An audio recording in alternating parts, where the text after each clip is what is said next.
আরাফার দিনেই পরিবারে বরকতের বাড়িধারা নিয়ে আসা সম্ভব নারীদের কয়েকটি আমলের মাধ্যমে।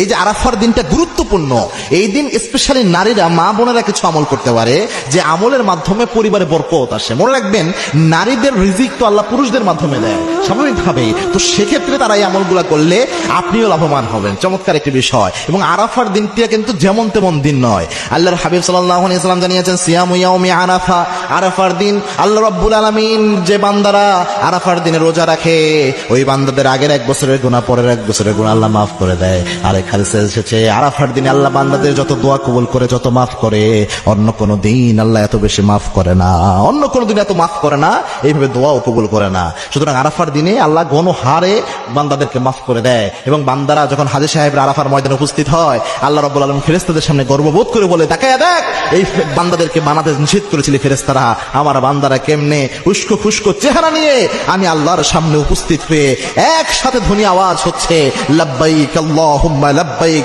লাব্বাইক লা শারীকা লাক, লাব্বাইক ইন্নাল হামদা ওয়ান নি'মাতা লাক ওয়াল মুলক লা শারীকা লাক। তাকায়া দেখো ফেরেশতারা, একটু মারাত্মক একটা বিষয়। আল্লাহ যখন এইভাবে বলে, তাহলে কি পরিমাণ দান ওই দিন আল্লাহ করতে পারে বান্দাদেরকে। এজন্য নারীরা যেটা করবেন, ওই দিন বেশি বেশি দরুদের আমল করবেন। দরুদের আমল করলে দোয়া কবুল হয়। 2 নাম্বার হচ্ছে ইস্তিগফারের আমল বাড়াবেন। ইস্তিগফারের আমল বাড়ালে লাজিমাল ইস্তিগফার, ইস্তিগফারের সাথে লেগে থাকলে 3টা পুরস্কার হয়। তার মধ্যে একটা হচ্ছে ওই ইয়ারযুকু হাইসু লা ইয়াহতাসিব, এমন জায়গা থেকে রিজিক আসে যা আপনি কল্পনাও করেন নাই।